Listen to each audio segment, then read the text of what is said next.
Ya. Nuestra clase o tema de hoy,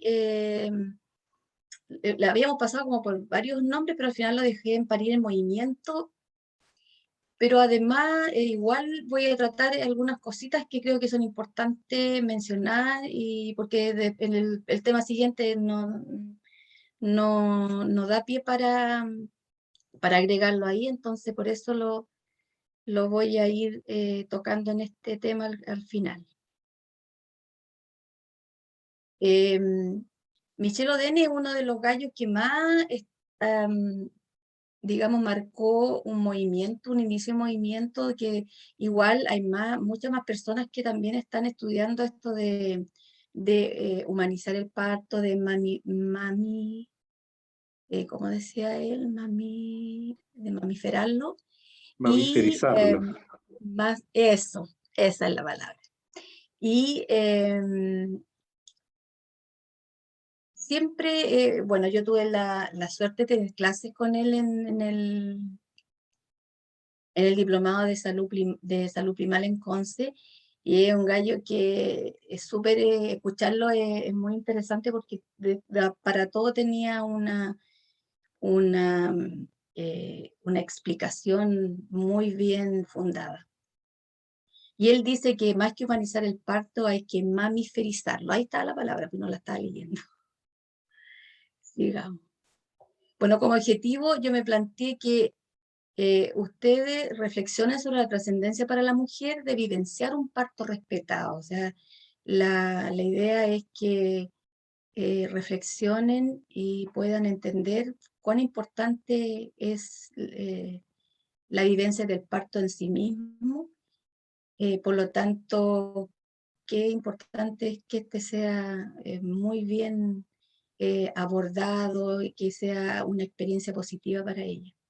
Y como objetivo específico es que comprenda la significancia del modelo biopsicosocial aplicado al trabajo de parto y parto, que conozca las diferentes posiciones que la mujer puede tomar durante el trabajo de parto y parto, que también conozca los métodos alternativos de manejo del dolor, y que sean capaces de analizar y ver las recomendaciones de la OMS para la experiencia de un parto positivo.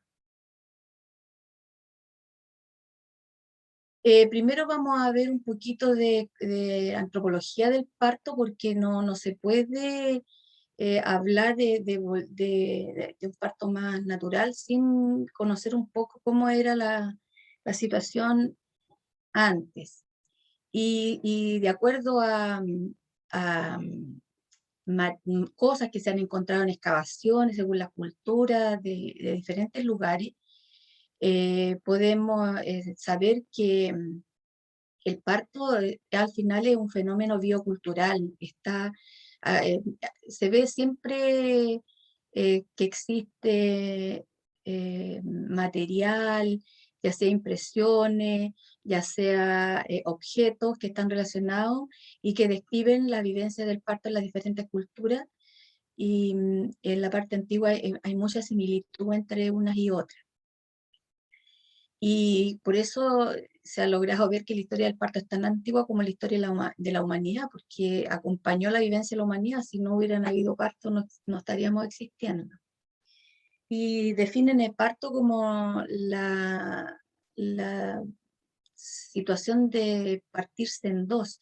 Dice que la madre se partía desde su tronco principal en dos, y da como resultado estos dos seres: el recién nacido y a la vez la madre que vuelve a su ser natural tras el parto. Es un nacer de nuevo. También se encuentra que en la mujer prehistórica se estilaba que se alejaba del grupo, digamos, ya en el tiempo totalmente prehistórico, se alejaba y paría sola, en solitario, nadie la ayudaba. Paría en cruquillas por los dibujos que se han encontrado, y trataba después de hacerlo todo en silencio, para que ningún animal se diera cuenta y viniera a robarle su cría. Y luego, después de que ya tenía su bebé, ella lo entregaba y lo daba a conocer al clan, a este nuevo miembro que había llegado. y que soportaba todo el trabajo de parto en silencio, todo el dolor en silencio, todo para poder sobrevivir y tener su cría sana y salva. Y así como vemos la foto, se describe ahí la diosa azteca que está pariendo, y está en posición vertical.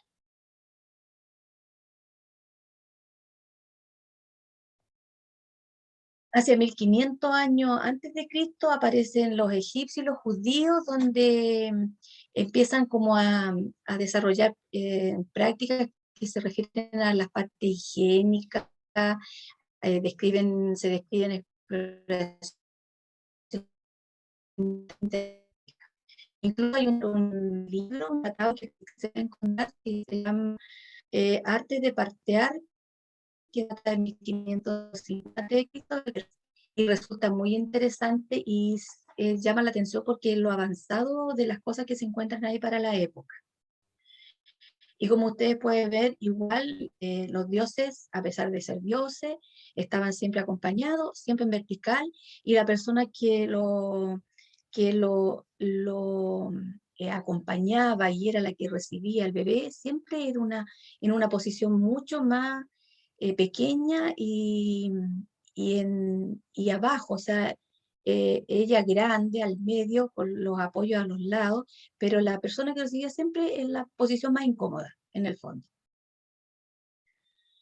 Posteriormente, cuando las relaciones se hicieron más complejas en la antigüedad, ya el parto se empezó a ver que tenía que ser como ayudado, ¿no? Alguien tenía que venir a ayudar a esta mujer y empezó la solidaridad en la comunidad y se empezaron a describir los primeros cuidados a la parturienta, al recién nacido, y aquí empiezan a surgir las primeras comadronas, que ese era el nombre que recibían en esa época.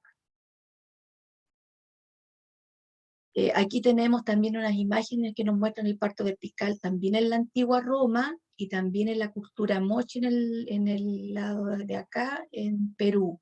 Y siempre la mujer sentada en la posición más vertical posible. Aquí hay unos links donde pueden buscar información. Después llegamos a la Edad Media, más o menos entre los años 476 y 1492, donde aparece un periodo de oscurantismo, la iglesia empieza a tomar dominio de la vida de las personas, empiezan a controlar las costumbres de las personas y hay una represión de la sexualidad donde todo es pecado, todo hay que taparlo, nada se puede ver y por eso aquí se ve una mujer que está teniendo su parto, igual está en posición vertical, pero todo tapado, no se ve nada. Eso sí, la acompañan personas.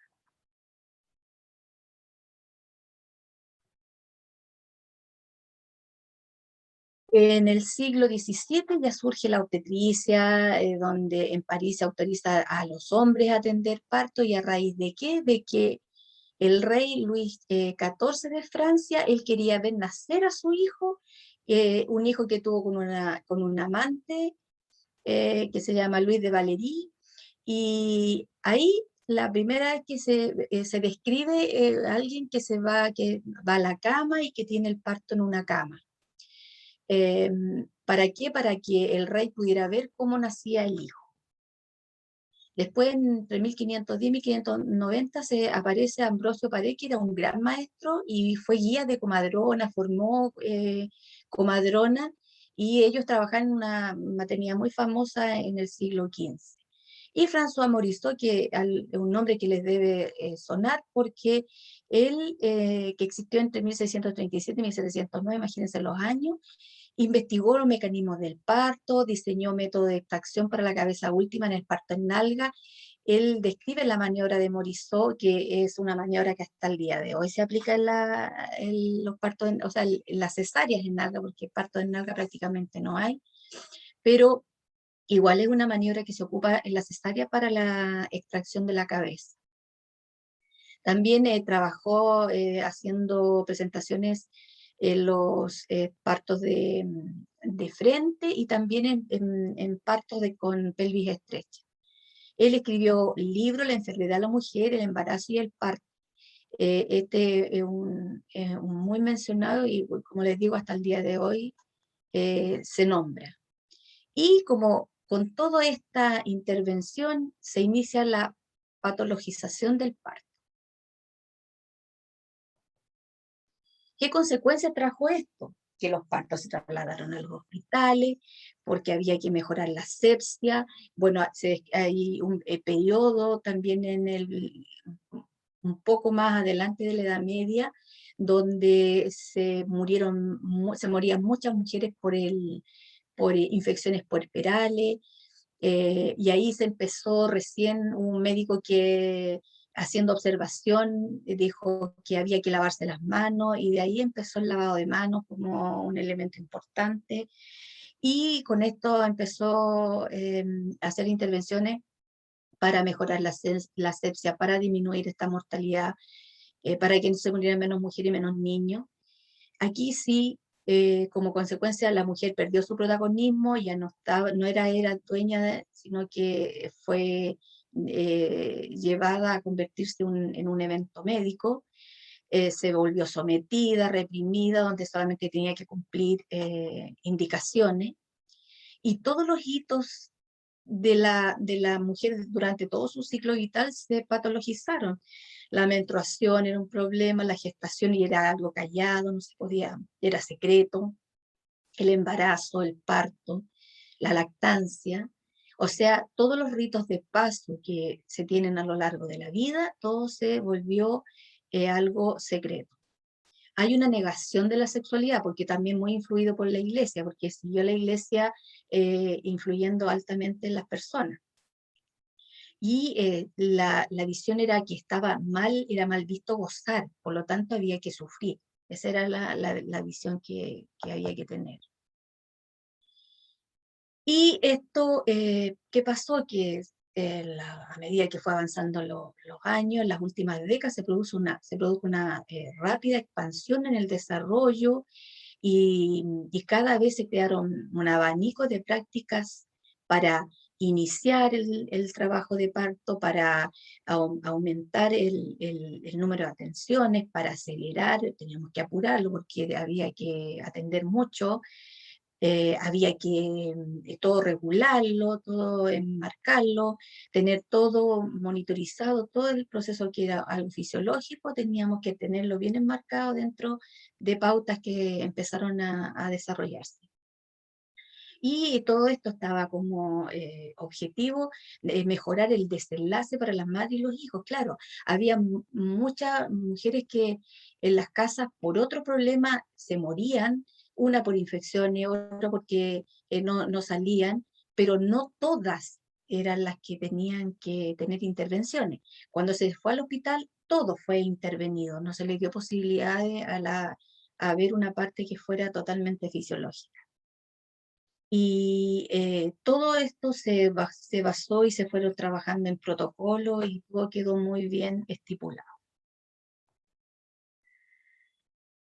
¿Y esto qué llevó? A tener que adoptar intervenciones que no tenían mayor a veces análisis, que alguien dijo, esto va a servir para esto y se hace, que fueron algunas inútiles, algunas inoportunas, porque se hacen intervenciones de repente que no tienen, tan fuera de tiempo, extemporáneas, inapropiada o innecesaria, y la mayoría a veces pobremente evaluada, o sea, se hacían intervenciones que nunca más, o sea, se hacía una hipótesis de trabajo de esto sirve para esto, pero nunca se evaluó si realmente eso servía para eso.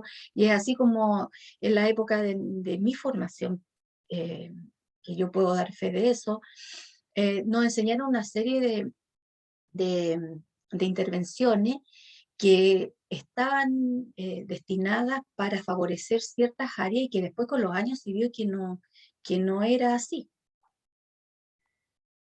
Pero así hay muchas que se siguen haciendo a pesar de que ya está comprobado que no está. Entonces, esa es la parte que nos tenemos que mejorar.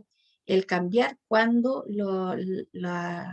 los hechos que demuestra la evidencia te dicen que la cosa ya no va por ese lado, por lo tanto hay que darle o sea, abrirnos al cambio y darle oportunidad a lo nuevo para también evaluarlo y ver si va bien por ese lado, no tomar las cosas y nunca más preocuparme si voy bien o no, o esto está bien o no, o sea, siempre ser crítico, analítico. Y bueno, Michel Oden dice que para cambiar el mundo es necesario cambiar la forma de nacer. Esta es una frase que muchos colocan y bueno, ahora yo la veo mucho. Cuando yo empecé a estudiar este tema, nadie la mencionaba mucho y yo por eso la tengo, porque tengo presentaciones de este tema de hace muchos años atrás y de ahí yo la guardé. Esta foto también es de un parto que nosotros atendimos acá en el hospital también hace muchos años atrás, cuando empezamos a tratar de cambiar un poco la forma de recibir los bebés, el ambiente que le teníamos que brindar a la familia que llegaba a tener su bebé. Y dentro de esto, nosotros tenemos que eh, ver que y es lo que tenemos que defender, es que nosotros tenemos una gestión del cuidado en matronería, y así es como tenemos que presentarla, y así es como tenemos que defenderla. Y esta gestión del cuidado en matronería que tiene que estar enfocada en la parte del preparto-parto, abocada al nuevo modelo de atención, que es un nuevo modelo que ya lleva bastantes años tratando de imponerse, tratando que sea más reconocido, que sea más aplicado. Y nosotros como matronas tenemos que preparar nuestro cuidado de matronería en base a esto. ¿Y qué significa? Que esta gestión del cuidado es el proceso de la atención que le vamos a dar a la gestante y a su bebé, que va a estar basada en toda la atención integral, humanizada, personalizada, desde la perspectiva de la usuaria, tomando a la usuaria y al recién nacido como entes principales, y en base a ello lo que nosotros tenemos que poner a disposición todo nuestro conocimiento. Por eso es importante, ellos son el ente central, no nosotros. ¿Y qué condiciones favorecen el parto? Y esto es lo que tenemos que no olvidarlo nunca. Cuando lleguen a los recintos hospitalarios, que son los lugares donde se atienden las pacientes institucionales, en la mayoría, el parto fundamentalmente y principalmente, y es también mirándolo desde el punto de vista del logro de las matronas, tener un 99% de atención profesional del parto es todo un hito en este país, no todos los países lo tienen. Entonces, por eso es tan importante que que no perdamos el parto institucional por los partos en casa propiamente tal, tampoco. No es que sea malo el parto en casa, el problema está en que en el hospital, que tenemos lo mejor de la infraestructura y de los elementos para solucionar las urgencias también, deberíamos ser capaces de ofrecer un ambiente como en casa. Yo creo que por ahí va lo que debería ser, tener lo mejor de lo moderno y también ocuparlo cuando sea estrictamente necesario, cuando la mujer lo necesite. Por lo tanto, eh, no, no, no ofrecerlo y no abordarlo. Se ha producido esto de que las mujeres quieren tener un parto que no sea tan intervenido y se han tenido que quedar en casa para poder lograr lo que ellas quieren. Entonces nosotros, ¿qué necesita esta mujer? Primero su matrona o su matrón, y un matrón que sea el que la va a proteger, el que le va a ayudar a que tenga privacidad, a que tenga intimidad. a que tenga un acompañamiento respetuoso y amoroso, o sea, hay que estar a favor de lo que ella necesite, a brindarle seguridad, porque si tenemos una mujer que está segura, que tiene confianza, no va a ser una mujer estresada. Hacerle una contención del dolor, porque a tener dolor, pero si la enseñamos a manejarlo, va a tener una experiencia, una resignificación de ese dolor.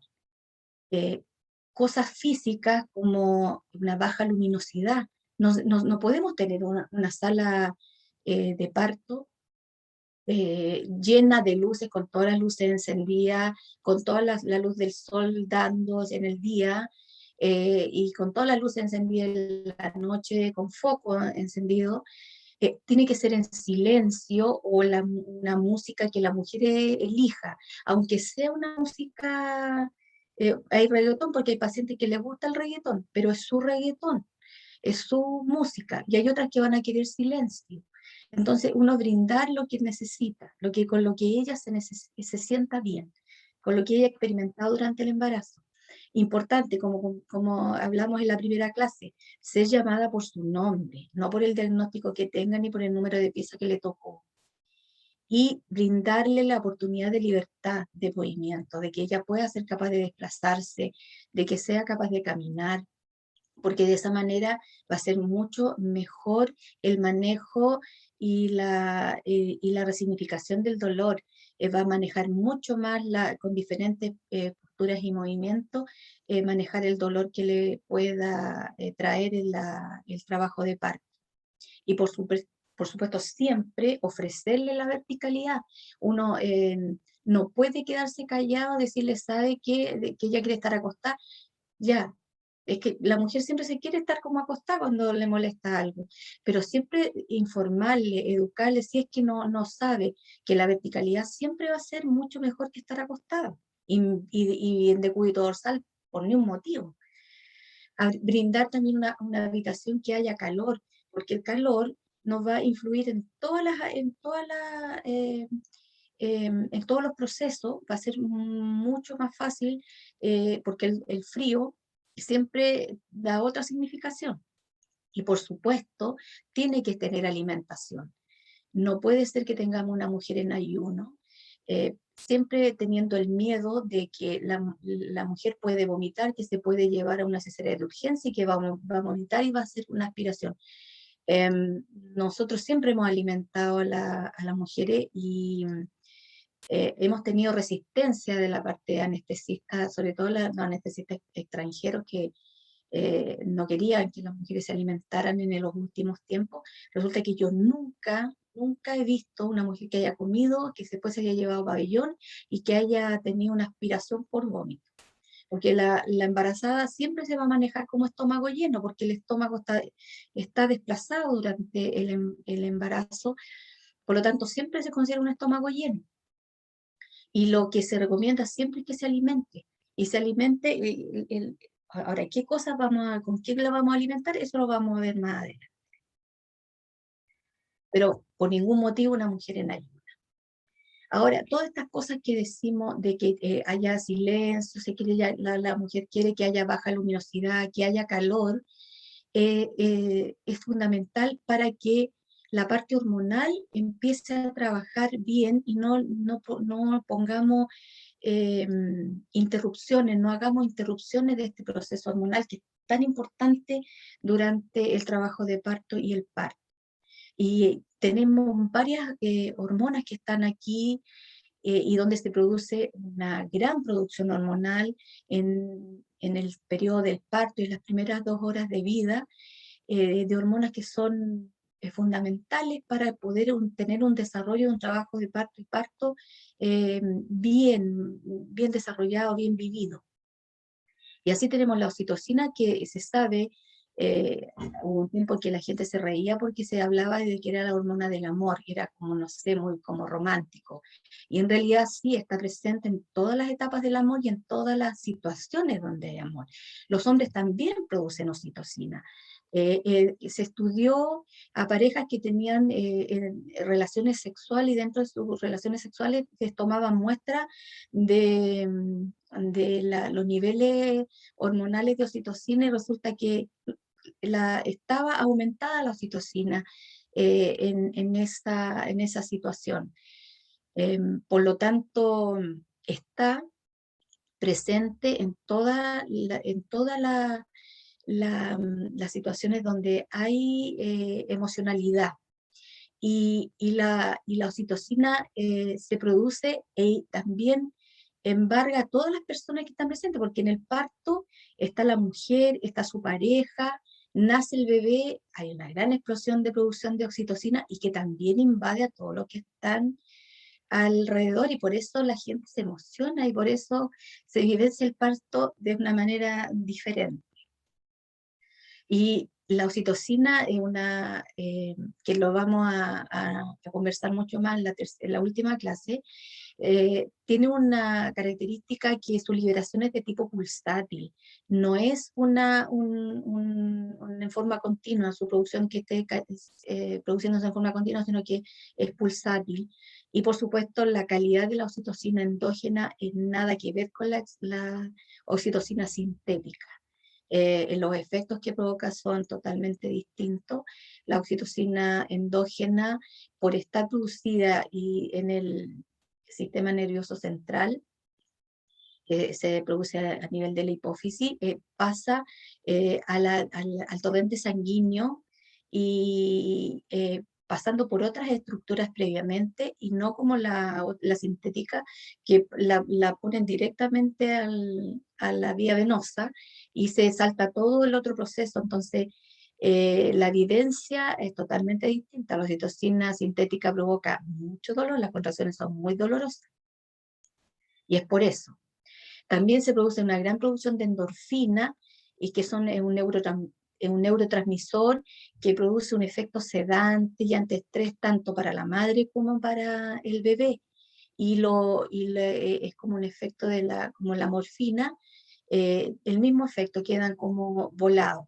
Y por eso quedan como tranquilos, en el sentido de cuando uno no interfiere mayormente y no empieza a conversar de cosas que no tienen nada que hablar. La melatonina también se encontró que intervenía, y su producción favorecía la acción de la oxitocina. Y la adrenalina, que a pesar de ser una hormona de la agresividad que está relacionada más con el estrés, también aquí juega un papel importante en relación a que en las últimas etapas del parto, donde se produce la mayor cantidad de producción de adrenalina, provoca una mujer en estado de alerta y también un recién nacido en estado de alerta, que es como se necesita en las primeras horas de vida. La hormona de la melatonina se llama la hormona de la oscuridad, y se vio que favorecía también el proceso de nacimiento porque se unía, hacía mejorar la actividad de la oxitocina. Y el exceso de luz estimula que se estimule la parte neocortical de la mujer, y se inhibe la producción de esta de la melatonina, de la oxitocina, inhibiendo el parto. O sea, se produce una obstrucción al desarrollo del parto, y a veces por eso ahí están las explicaciones de que por qué no avanza, de por qué no baja, de por qué no mejora. Por esto la mujer necesita oscuridad para bajarle, no se trata de estar oscuro, oscuro, pero sí bajar la intensidad luminosa. Ahora, ¿para qué bajamos o sea, por qué queremos tener esta mujer tranquila? Porque si tenemos una mujer tranquila, vamos a hacer un corte, vamos a hacer un parar el estrés, no vamos a tener una mujer con susto, ni va a ser una mujer que es capaz de manejar el dolor. Por lo tanto, no vamos a tener una producción de hormonas del estrés, como es el cortisol, que además es una hormona muy dañina, provoca un efecto deleterio en el organismo. El cortisol va a producirse en la corteza suprarrenal, Y además, este mismo estímulo va a hacer que la médula suprarrenal produzca la adrenalina y ay, perdón, y la noradrenalina, que si se prolongan en el tiempo, no va a ser de efecto beneficioso, sino que nos va a ser un efecto totalmente deleterio, y vamos a tener una mujer que va a estar agotada, va a tener mucho dolor, va a estar tensa, va a estar asustada. Por lo tanto, tenemos que favorecer lo más que sea, de hacer todas las intervenciones, eh, de favorecer lo menos posible las intervenciones dañinas. Este es un esquema que entrega la OMS como un modelo de cuidados durante el parto. ¿Y qué dice ella?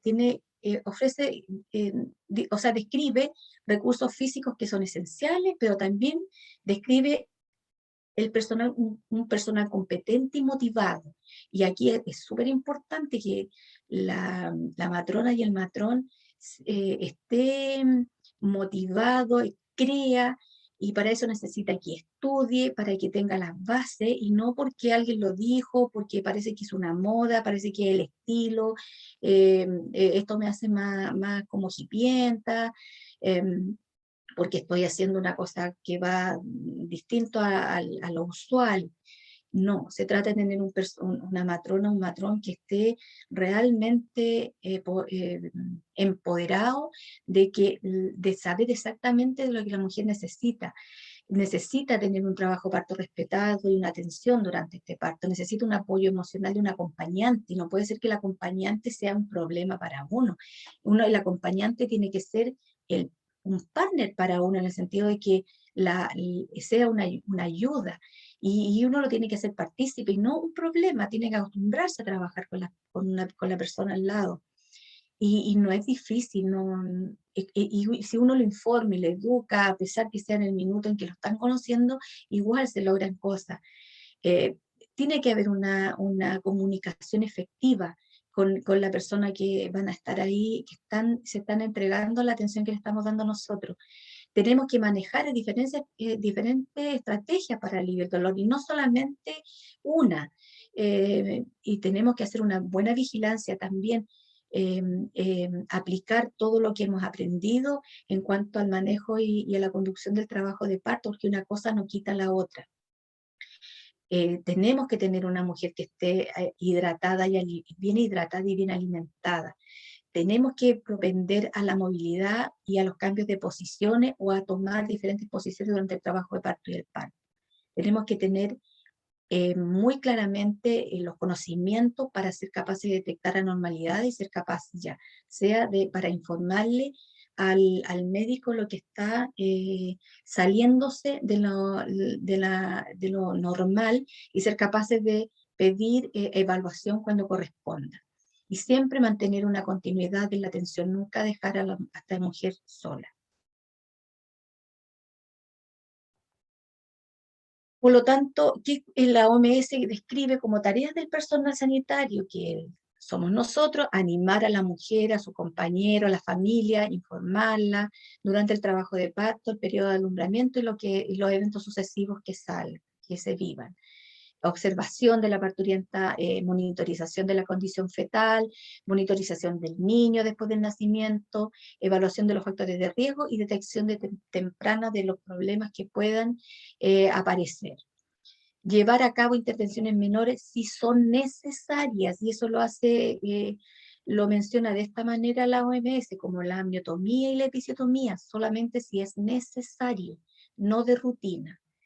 Los cuidados también del niño después del nacimiento.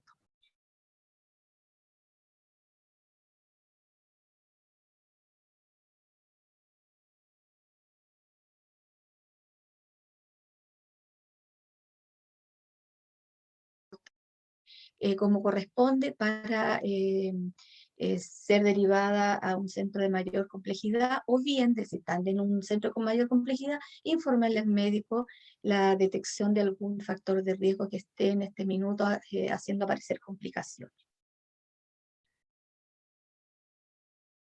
Estos son unos investigadores que se dedicaron a ver y estudiaron la relación que se establecía entre la mujer y la matrona.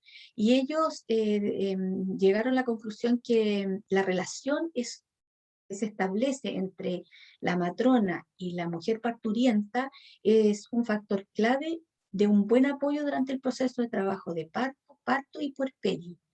Y es increíble, o sea, es inolvidable la experiencia del parto en una mujer. Por eso es muy importante que nosotros seamos capaces de que los recuerdos sean de alegría, que sean buenos, que sea un hito y que no sea que se acuerde solamente que le dolió mucho, porque el dolor después se olvida, pero siempre va a quedar el recuerdo de la matrona o matrón que lo acompañó en ese periodo. Siempre va a estar.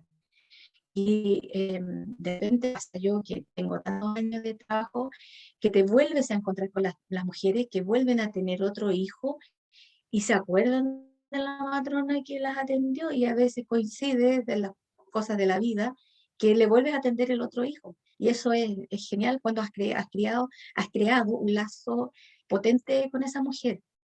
Por lo tanto, ellos concluyeron que el profesional más relevante e influyente a lo largo de todo el ciclo vital de la mujer era la matrona y el matrón. Entonces, nosotros tenemos que trabajar y tenemos que defender nuestro rol, sobre todo en los momentos que estamos viendo en la actualidad. No podemos bajar de categoría. Y este nuevo modelo lo podemos encontrar mencionado, algunos dicen un parto humanizado, otros dicen un parto normal, otros dicen un parto personalizado, otros hablan de parto natural. Eh, Creo que parto humanizado a mí no me gusta tanto porque no somos deshumanizados los que atendimos antes, sino que antes se hacían cosas que se creían en ese antes que eran buenas. Lo importante es reconocer que hay algunas que no eran tan buenas y cambiemos. A mí me gusta el parto personalizado, encuentro que eso abarca bien, porque el parto natural se refiere a que no haya ningún tipo de intervención y eso puede una mujer pretender un parto natural y uno acompañarle y algunas van a ser capaces de manejar tan bien su corporalidad y van a manejar tan bien el dolor que no va a ser necesario ninguna intervención y van a hacer uso de medidas alternativas y que le van a dar muy buen fruto. Em, pero no todas tienen la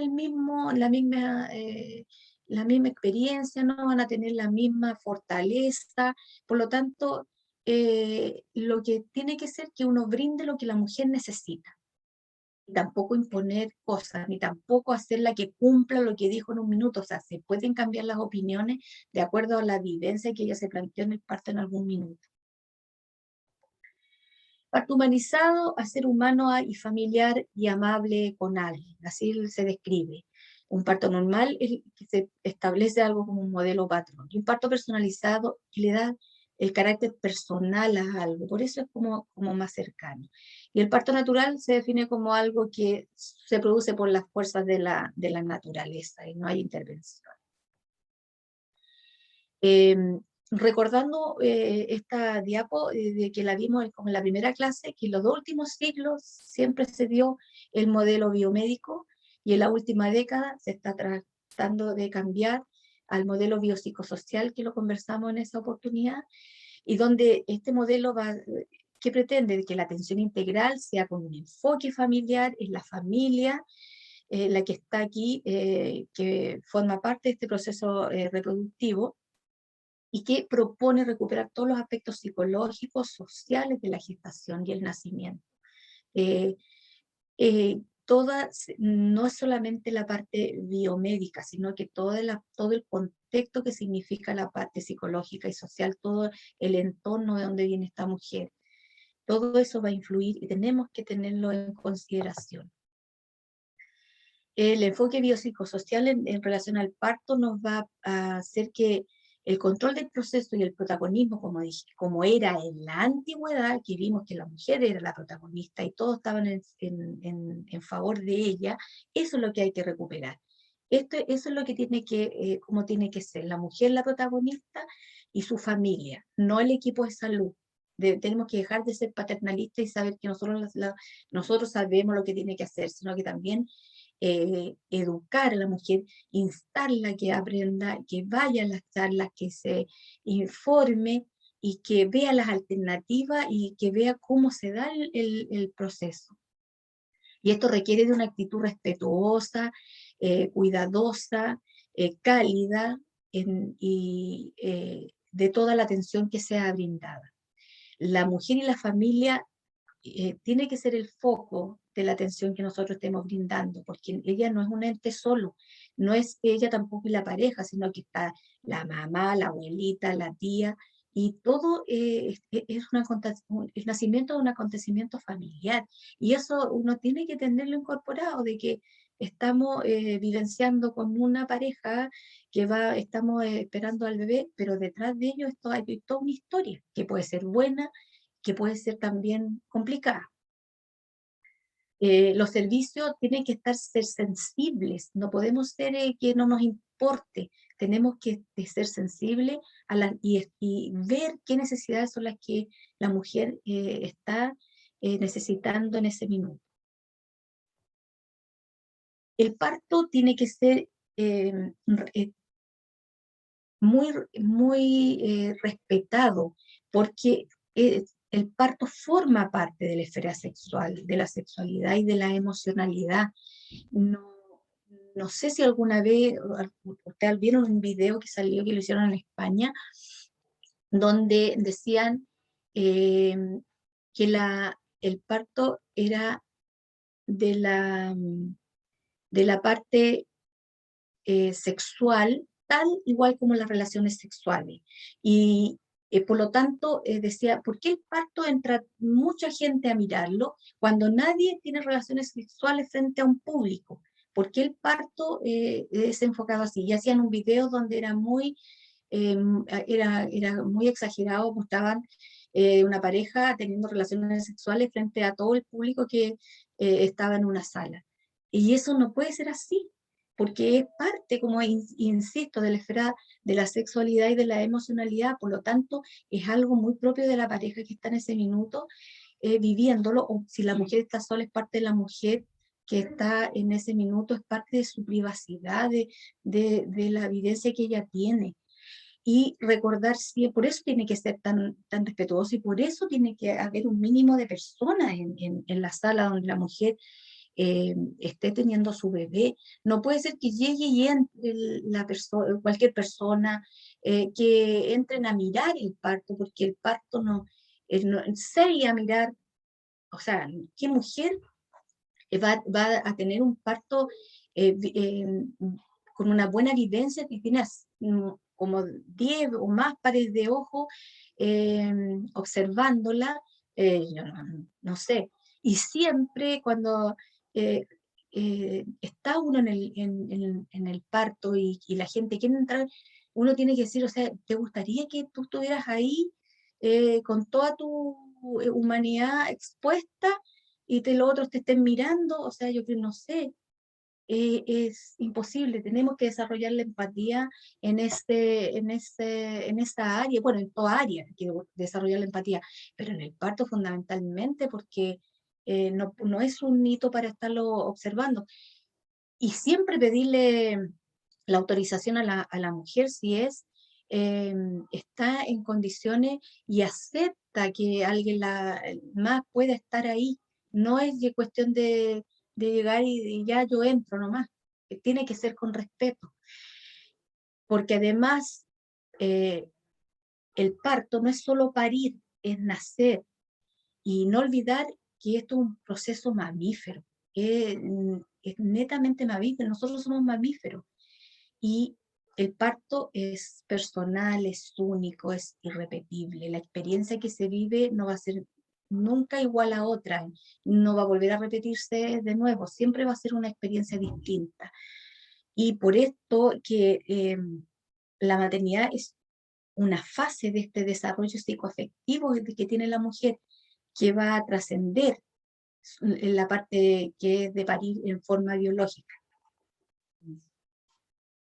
Eh, por lo tanto, tenemos que darle la importancia que tiene, tenemos que reconocerle lo que significa la, la significación que tiene para esa mujer el vivir esta experiencia, y no es un mero trámite, no es una mera técnica, sino que es algo muy trascendental, tanto para la mamá como para la pareja que lo acompaña o para el familiar y como para el bebé y también para nosotros, porque las experiencias vividas son geniales.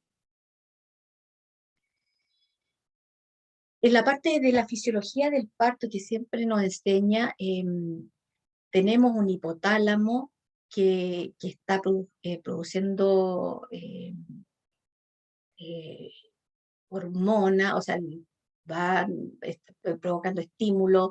eh, Esto a nivel, va a actuar a nivel de las amígdalas cerebrales, que son la parte más arcaica de la corteza cerebral, y ahí tenemos impresos instintos. Ahí está, que eso tiene que ver con, la neurobiología, y el neurodesarrollo, donde están impresos donde van quedando toda la experiencia, van quedando guardadas ahí. Y el parto es un instinto y está impreso en nuestro ADN. Eso está ahí, que se ha transmitido por largos años, por la experiencia de la familia del ser humano, cómo se ha ido desarrollando, y está mediado fundamentalmente por el sistema límbico, que es el sistema de las emociones. Y el neocórtex ojalá se desconecte y que sea este sistema límbico el que predomine, y que por eso estas emociones tienen que ser unas emociones positivas, para que la vivencia sea la adecuada y la experiencia y el resultado también sea el mejor. Y aquí es donde nosotros tenemos que hacer un gran trabajo. Tenemos que hacer un trabajo con nosotros mismos primero. Tenemos que cambiar, tenemos que capacitarnos, tenemos que aprender a trabajar con evidencia científica, porque así vamos a tener las herramientas para poder apoyar a esta mujer, para poder desmistificar el parto de que para todos es riesgo. Es para algunas mujeres que tienen riesgo, pero no es para todas, no es a todas les vamos a aplicar la misma pauta.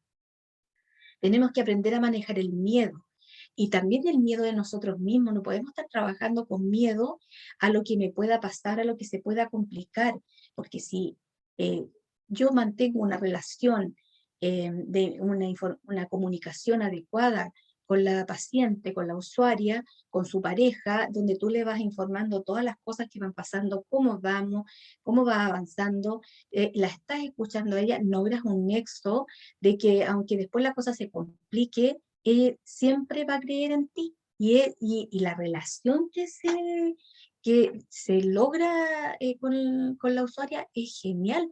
Entonces, de ahí eso te da la tranquilidad de no trabajar con miedo, de no hacer cosas por miedo. Y la mujer a la vez tiene tanta confianza que también va manejando el miedo y logra vivir un parto hermoso. Hay que favorecer el contacto piel a piel con el recién nacido, aprovechando el pico hormonal, que eso también lo vamos a ver en la próxima clase, porque es fundamental. No hay que interrumpir, no se le pueden dar importancia a otras intervenciones que no tienen importancia en este minuto. ¿Y esto por qué? Porque va a hacer que la crianza que vive esta mujer más adelante sea amable, sea fácil, se dé sola. ¿Por qué? Porque han partido de otra base, han creado un lazo más profundo, mucho más fuerte, y van a lograr una buena vinculación a futuro con los hijos. Ya en el año 96 se había hablado de una guía de parto normal, de que había que cambiar, qué cosas no había que hacer. Y el objetivo que tenía ahí era que el cuidado, o sea, el objetivo del cuidado era conseguir una madre y un niño sano, con las menores intervenciones posibles, y que fueran de la forma más segura. En el año 2018 seguimos promoviendo lo mismo, imagínate, han pasado muchos años y seguimos sin lograr, o sea, logrando algunos cambios, no todos, nos falta mucho todavía.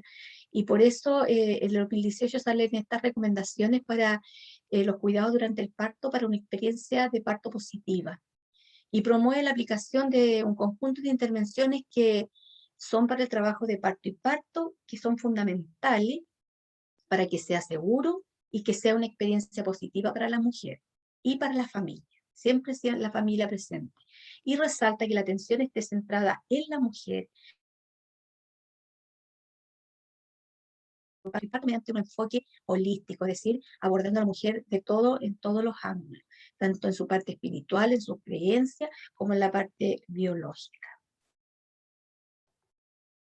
Y es así como en el año 2007 en el país se creó este manual de atención personalizada y que es tan vigente al día de hoy y está todo el material, es un libro que se copió al Reino Unido, ¿no?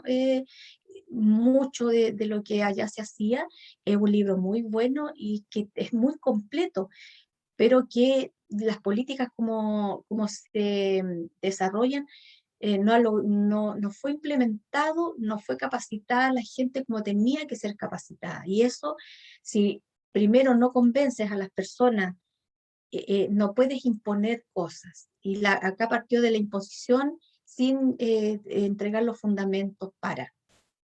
Entonces, ¿qué pasa? Que la mayoría de las personas se sentían como atacadas, en el sentido de que estaban haciendo las cosas mal, cuando eso es lo que le habían enseñado y así lo habían hecho mucho tiempo. Y eso es lo que tenemos que aprender, de ser capaces de ampliar la mente y decir, ah, claro, esto lo enseñaban antes, pero ahora ya se vio que esto otro es mejor y también han hecho estudios y se ha demostrado, ahora es mucho más fácil, se hacen más estudios, mucho más, tienen acceso a trabajo, eh, hay, hay bancos de datos que te entregan mucho material. Y el marco conceptual de esta atención, de este manual de atención personalizada, eh, eh, partía del reconocimiento de los derechos de las personas, a la salud sexual y reproductiva, al respeto a la perspectiva de género, considera la violencia, sobre todo la violencia sexual que sufren las mujeres, la participación del hombre en la gestación y en el cuidado de los hijos, que era importante que el padre estuviera incorporado, y las recomendaciones, como le digo, basadas en la evidencia científica de qué mejores prácticas se tenían que realizar y de cuáles no había que realizar durante todo la experiencia del embarazo, parto y puerperio. Y así llegamos a un tema que nos encontramos desde que era el tiempo prehistórico de lo que hablamos en la antropología del parto, donde la mujer era lo central y de repente cambió al parto litotomía y donde se mantiene aún en muchas partes. La litotomía, la mujer tiende a acostarse porque siempre ha sido así. Entonces, em, yo por eso lo puse así como tema, litotomía en el parto. Y ¿qué tenemos que asumir? Que es una construcción cultural, y eso ya lo vimos ya de cuando salió. Hay fenómenos históricos y culturales que llevaron al parto que tomar esta posición de cúbito dorsal. Es antifisiológico porque nadie ha ido al baño, porque entran a tallar los mismos reflejos, ha ido al baño acostada. De partida, pensando en eso, ya se sabe que es antifisiológico. Hay escasa posibilidad de movilidad, no hay movimiento, y el acompañamiento es limitado porque la mujer está acostada y queda ahí amarrada a la cama. Entonces, no hay el acompañamiento, la persona está al lado paradita y no hay mayor acción. La mujer aquí en litotomía se encuentra con el saco apoyado y aquí es donde tenemos que empezar a acordarnos de lo que vimos en la clase anterior. No le permite movilidad, no hay nutación, el útero cae sobre el sacro queda bloqueado porque el peso, no hay posibilidad de movilidad. Además, al estar acostada hay una flexión de cadera en aducción y en rotación externa. Por lo tanto, ¿qué hace? Que se genera una supinación ilíaca. ¿Y qué no hace? Que no aumente el estrecho superior, y no es lo que necesitamos. Hay movimientos que producen disminuir el segmento inferior, que es la supinación ilíaca. Provoca que el bebino, que es como nos enseñaron a nosotros a referirnos al bebé y no como feto, porque el feto es, no sé, como una cosa muy, muy dura. El bebino es dirigido hacia posterior en esta posición. Por el mismo efecto de la gravedad se va hacia posterior. Y la fibra muscular y las líneas de fuerza quedan totalmente desalineadas. No hay una unión del cuerpo con la gravedad. Por lo tanto, se ve que hay evidencia científica que ha demostrado que el parto de litotomía hay mayor número de partos instrumentalizados, incrementa el dolor. ¿Por qué? Porque es una que está acostada, no está en movimiento, no hay movilidad, no hay manejo, no hay cambios de posiciones mayormente, por lo tanto el dolor es mucho mayor. Y eso lo dicen las mujeres que han tenido sus partos, que cuando caminan pasa el dolor, y si se acuestan porque la quieren examinar, controlar o monitorizar, no hayan en qué minutos ya le saquen luego eso para poder salir a caminar de nuevo. Hay mayor uso de peridural, por supuesto, porque tiene mayor dolor, y como nosotros somos tan como monotemático, por ejemplo, la analgesia del parto es GES, es un derecho, entonces la analgesia que ofrecemos, peridural. Y él es lo único, llega la mujer y le instalamos al tiro la peridural si ya está en trabajo de parto, y si dice que le duele, no hay ninguna otra cosa más que la peridural. Entonces, no abrimos un abanico, no nos preparamos para dar más posibilidades, para pedir cosas, para ofrecer más alternativas de manejo del dolor. La litotomía además provoca una alteración en la frecuencia cardíaca fetal porque hay un mayor riesgo de sufrimiento fetal. ¿Y eso por qué? Porque hay una disminución del flujo sanguíneo al útero, hay una compresión aortocava, y eso se describe siempre. Y mayor también un riesgo de episiotomía, litotomía, está descrito como 6,4 veces mucho mayor a una persona que está en otra posición.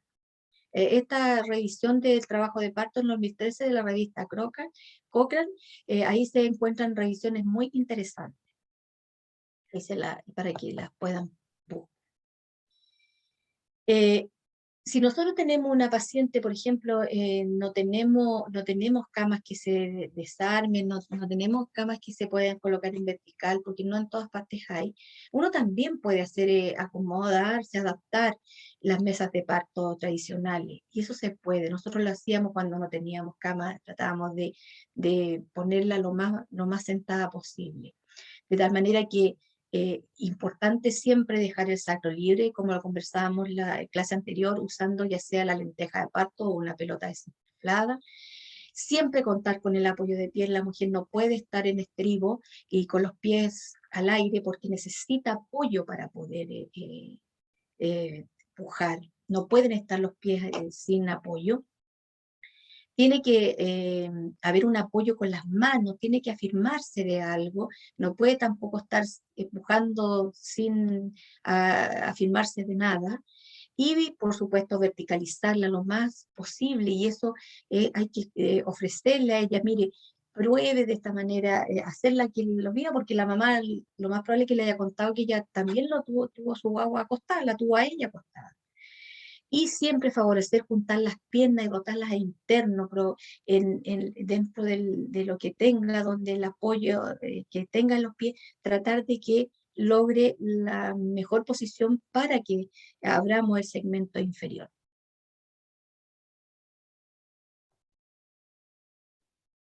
En el 2018, ¿sí? ¿Te parece Quiero llegar a la etapa del parto, ya. que creo que esta es la última. En la etapa del parto lo dejo para después. ¿Ya? Listo. En el 2018 la OMS ella hace mucho énfasis en el parto en movimiento y se busca que tener una mujer que sea protagonista de su proceso, que ella lo vivencie y que sea una experiencia, y hace énfasis en eso, que sea una experiencia positiva y segura.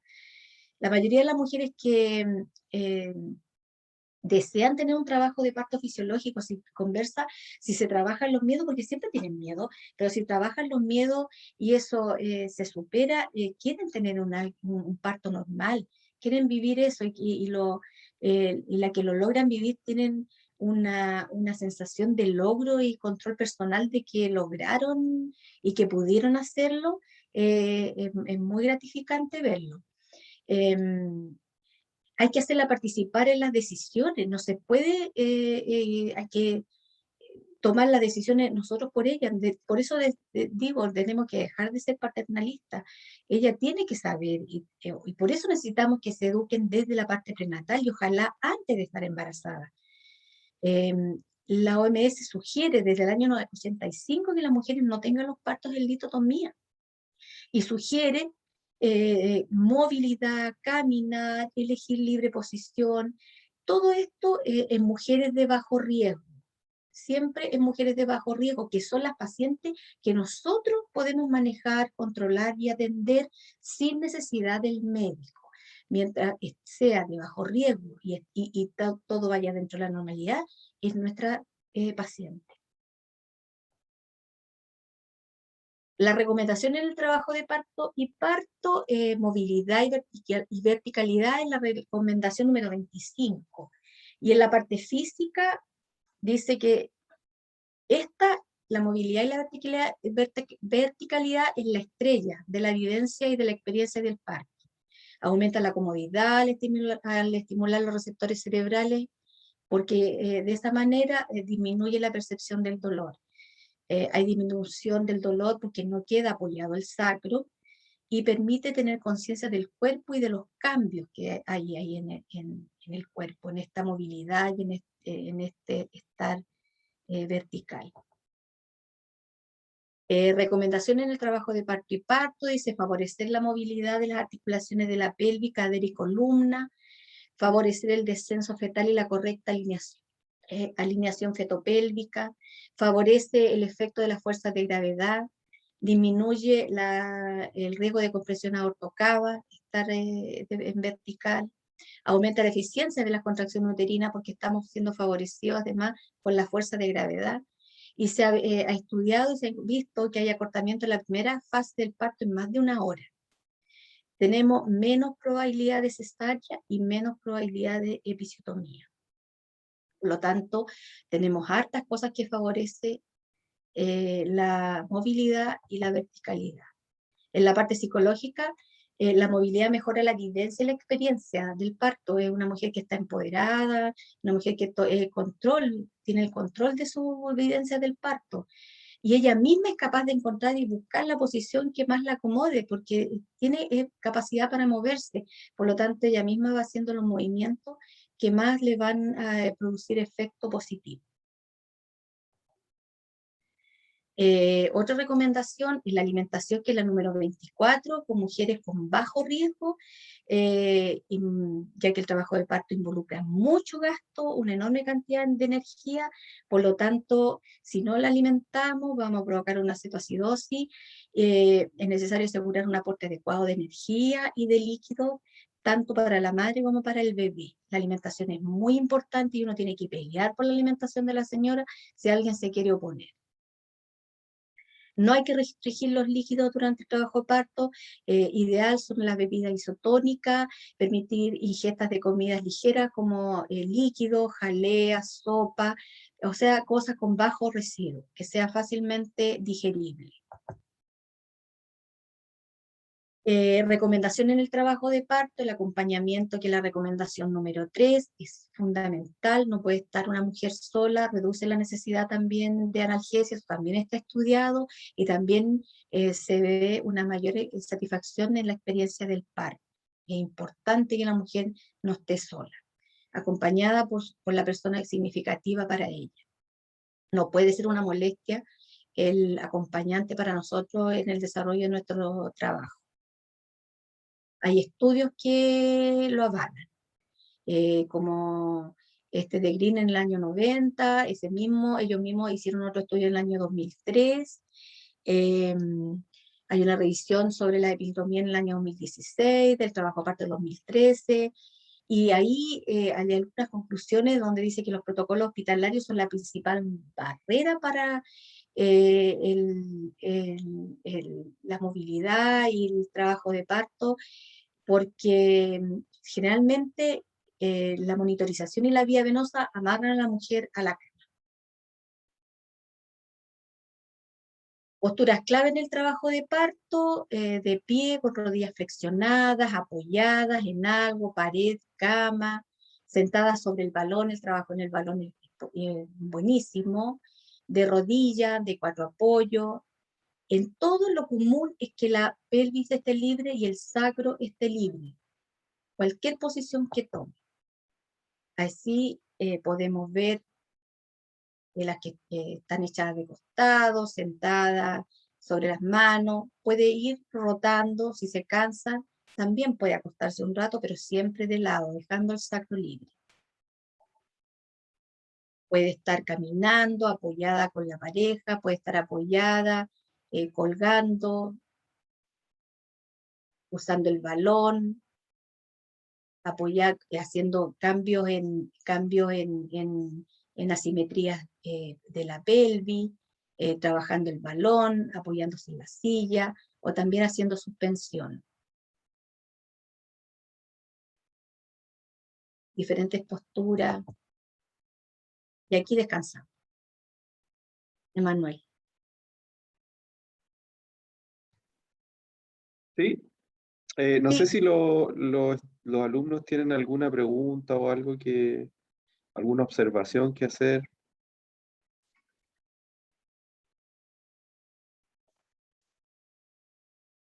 Yo tengo algo una que les haya pregunta. llamado la atención. Sí, Rocío quiere eh, preguntar. sí, tengo una pregunta. ¿Ustedes desde su propia experiencia han visto un cambio en la relación a esto? ¿Se aplican de verdad estas cosas para que el parto sea más personalizado? A ver, podría hablar del hospital de Talca. Tenemos cosas, se van haciendo cosas, se necesita mejorar muchas más, pero eh, por lo menos tenemos piezas individuales. La mujer llega a una pieza individual donde tiene todo lo que necesita en la habitación, incluso la cuna de procedimiento, por lo tanto ella tiene su trabajo de parto y puerperio inmediato dentro de su pieza. Pero nos falta mucho todavía que trabajar en el sentido del manejo de la privacidad, porque fundamentalmente el hospital de Talca es un hospital que se llamaba docente asistencial, cosa que ha cambiado ahora y tiene que ser asistencial docente. Y eso significa que se tiene que manejar de manera distinta la docencia, en el sentido de que no todo el mundo puede entrar, y sobre todo pedir la autorización de la usuaria. Hay que trabajar la movilidad, tenemos que hacer capacitaciones, nosotros tenemos que mejorar harto en el hospital, porque había un grupo de colegas que trabajábamos harto la parte de parto, de movilidad, de manejo de otros medios para el control del dolor, pero se renovó todo el equipo. Y ahora tenemos mucha gente nueva, y ahí tenemos cosas pendientes que hacer y que tenemos que mejorar. No, pero igual no es lo mismo que antes. Ya no se hace el porcentaje de episiotomía que se hacía antiguamente. Se han mejorado bastantes cosas, pero los cambios son lentos. Aunque quiera uno cambiar las cosas que fueran más rápidas, los cambios son lentos. Por lo tanto, cuesta. Pero no hay que seguir insistiendo. Hacemos mucho más apego, hemos mejorado las tasas de lactancia materna, entonces se han conseguido cosas, pero hay que conseguir muchas más. No sé si respondo a tu pregunta. Sí, sí la responde. Muchas gracias.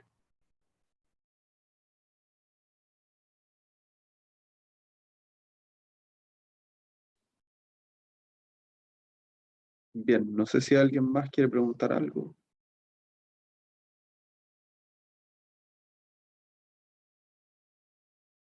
Bien, tomamos un descanso de unos 10 minutos, son las 7, unos 10 minutos para ir con la segunda parte de la clase.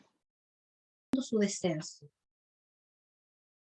En la cuarta etapa, el bebino rebasa la arcada púbica ya, y el segmento inferior debe ampliarse mucho más en sentido transversal y anteroposterior, o sea, se hable completo.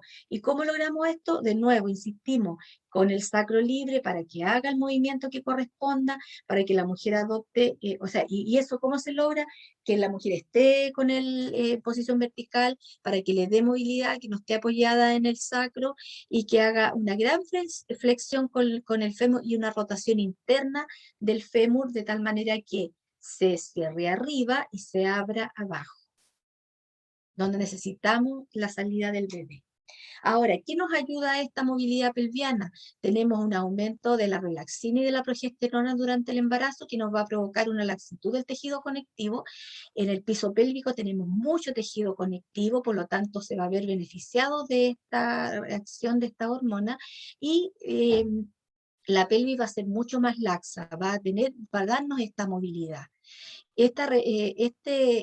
Hace que el embarazo hace que aumente la carga en el piso por el crecimiento del bebé. Por lo tanto, nosotros también, además de por tener esta laxitud del tejido, tenemos que trabajar en fortalecer la musculatura para que no hayan problemas a futuro.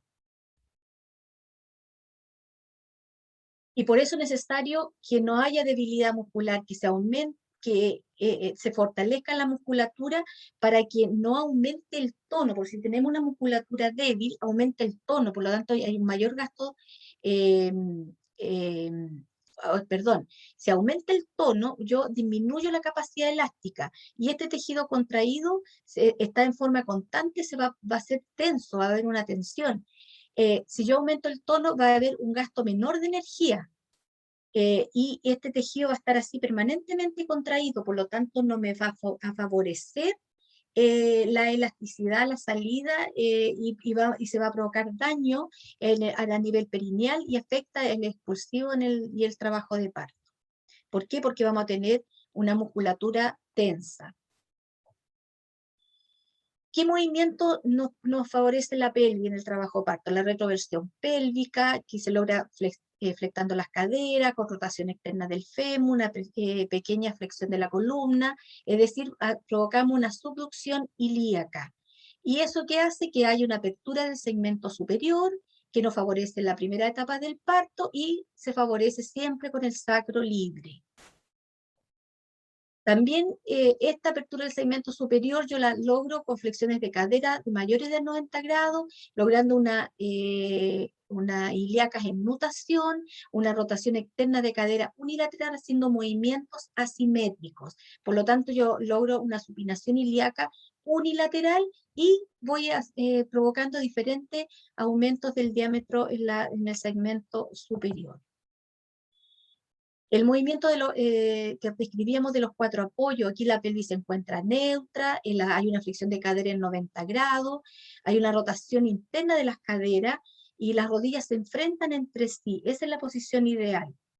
¿Qué logramos con esto? Una pronación ilíaca, se cierre arriba y se abre abajo. Esta posición nos ayuda mucho en las últimas etapas del parto. Si yo las caderas las roto hacia externo y los talones se juntan, un movimiento totalmente contrario al que describí recién, se provoca una supinación ilíaca donde se cierra abajo y se abre arriba. Es decir, yo con estos movimientos yo puedo ir manejando lo que necesite según la etapa del parto en que esté. También podemos tener, si la mujer se cansa porque se agotan, también el dolor cansa, estar en movimiento también cansa, por lo tanto puede estar un rato en decúbito lateral, y ahí logramos como una pelvis neutra, usando un cojín, no tan exagerado como este, pero logrando una posición De esta manera de la cadera, con una flexión de cadera de mayor a 90 grados, con una rotación interna de la cadera, con esto tenemos un sacro libre, por lo tanto logramos aquí una pronación ilíaca unilateral.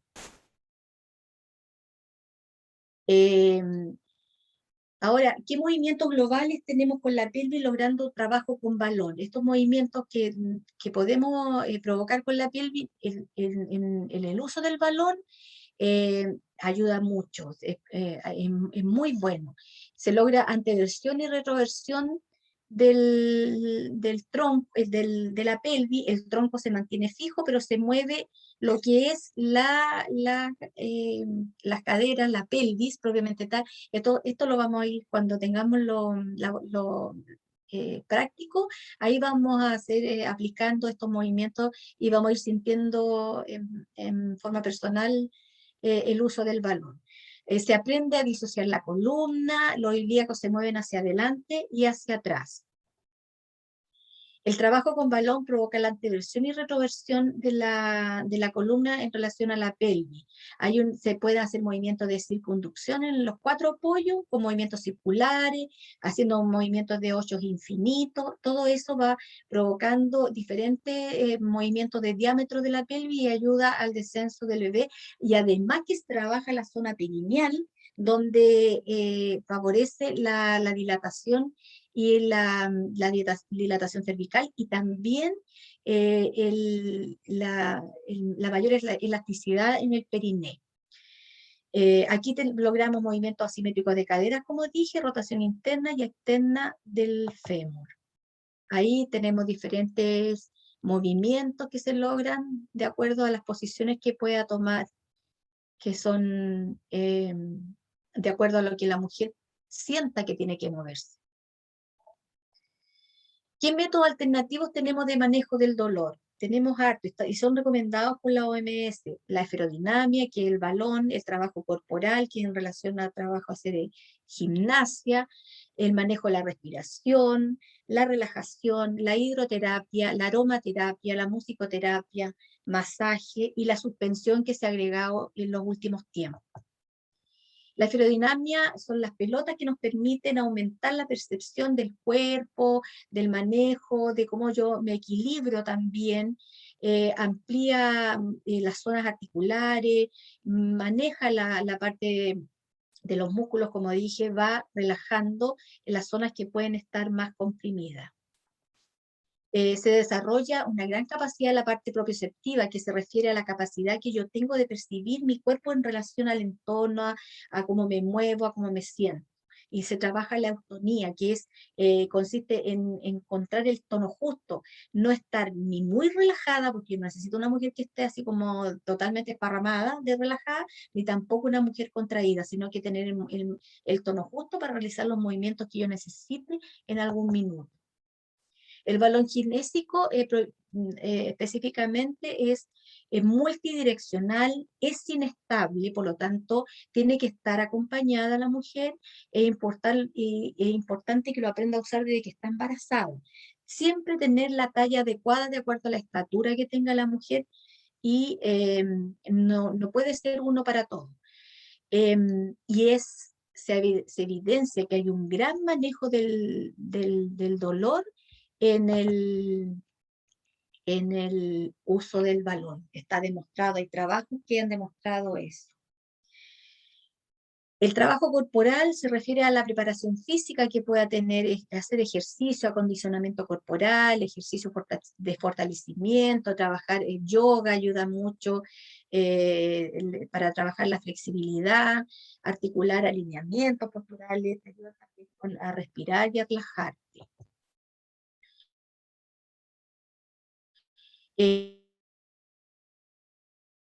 Precisa. También se escribe el rolfing, que buscar, usa más la parte psicocorporal de la persona, y la gimnasia consciente, que acondiciona y prepara la parte de la musculatura, manejando el esfuerzo en base a la necesidad que tenga la mujer, en disfrutando la elongación, el movimiento, es hacer consciente de los movimientos corporales, cómo me ayudan. La eutonía es lograr el tono justo, el rolfing, recuperar la alineación, la gimnasia consciente que nombramos recién, y la respiración, que es otra forma que nos ayuda mucho, esa siempre se ha usado. Hay que la mujer aprenda a manejar la respiración en forma voluntaria.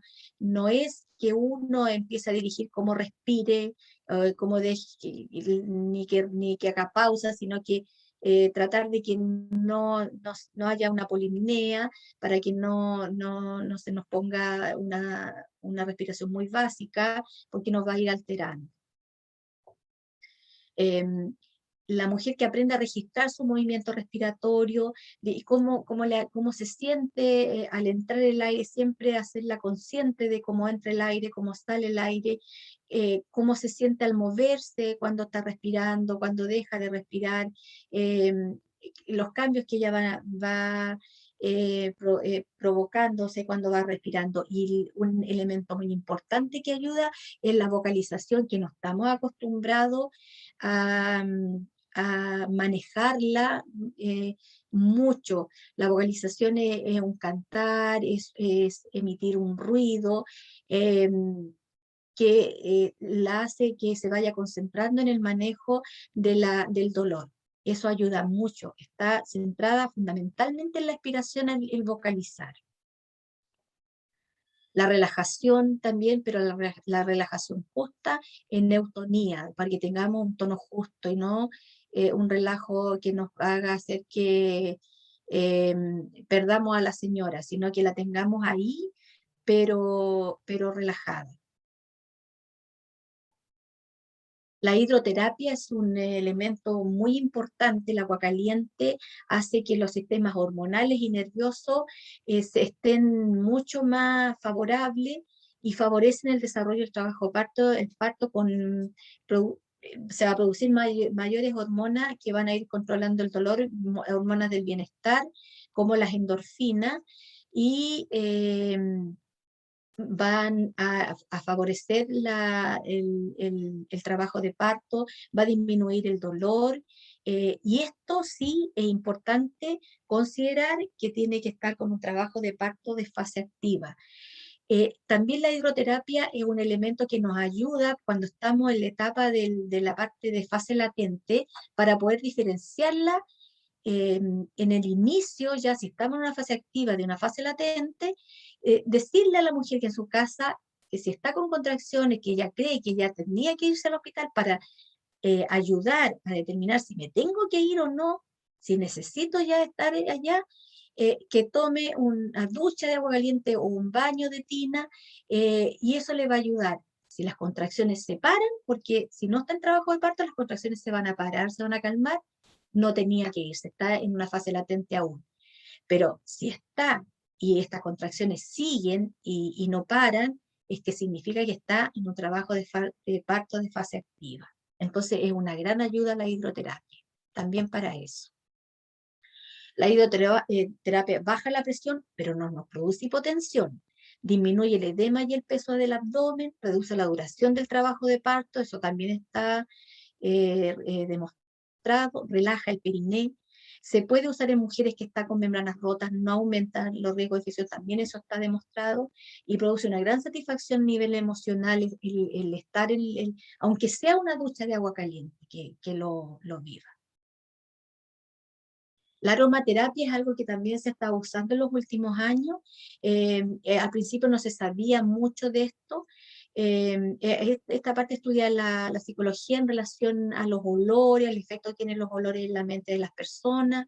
Se maneja a nivel del sistema límbico, que es el sistema de las sensaciones, de las emociones, pero hay que considerar que la aromaterapia es personalizada, que no hay que usar en difusores, que es lo que estamos usando nosotros, por ejemplo. Tenemos difusores, no hay que usar difusores. Tiene que ser personal, tiene que ser para la mujer, porque pueden haber personas que pueden ser alérgicas a algunos olores, entonces vamos a estar provocando un problema. Se les recomienda usar en spray, empapando alguna compresa, un pañito, y que lo huela solamente la mujer cuando lo necesite.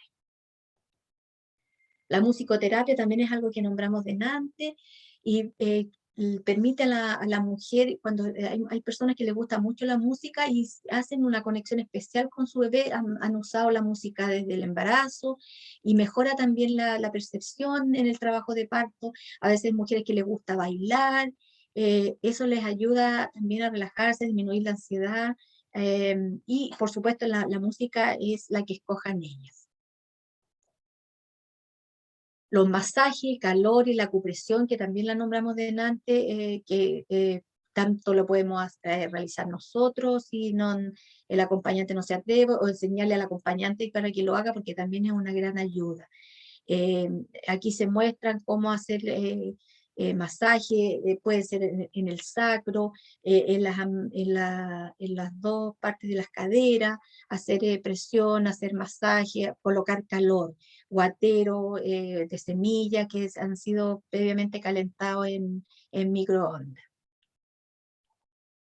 Y la suspensión, que es algo nuevo que en algunas partes lo están habilitando, también provoca una gran sentimiento de bienestar en el manejo del trabajo de parto, porque maneja bastante la ansiedad de la mamá y el estrés neonatal. También se sugiere acompañarla con música. Se necesita que hayan sistemas especiales de soporte para que los pueda usar la mujer. Hay diferentes posiciones para el manejo de la suspensión y provoca un gran bienestar. Se puede mezclar suspensión con balón y suspensión con música, pues, suspensión en movimiento, etc. O sea, hay mezcla.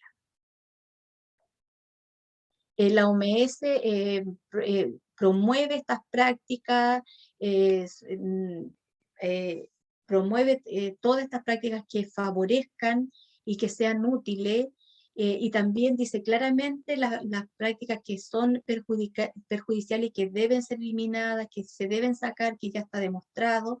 En estas recomendaciones de la OMS yo las mandé para que las revisen, porque además hay una versión extendida donde está todos los trabajos que apoyan estas recomendaciones. Por lo tanto, están con la evidencia muy clara. Por lo tanto, no hay, si alguien le corrige a uno algo que esté realizando, si uno se ha estudiado bien y tiene claramente la evidencia, tiene que defender con argumentos claros y precisos. Otras recomendaciones que en un estudio que hizo la OVO Chile, que se veía que hay algunas personas que igual realizan en algunas partes, y algunas personas propias ellas hacen rasurado de vello púbico, que eso ya es totalmente no recomendado. El enema igual se describe en algunas partes. La monitorización fetal continua tampoco es recomendable en mujeres sanas. El uso de oxitocina en forma rutinaria tampoco. La anestesia peridural como única alternativa no puede ser. La rotura artificial de membranas no se recomienda en forma rutinaria. El Cristeller por ningún motivo. La episiotomía tampoco en forma rutinaria.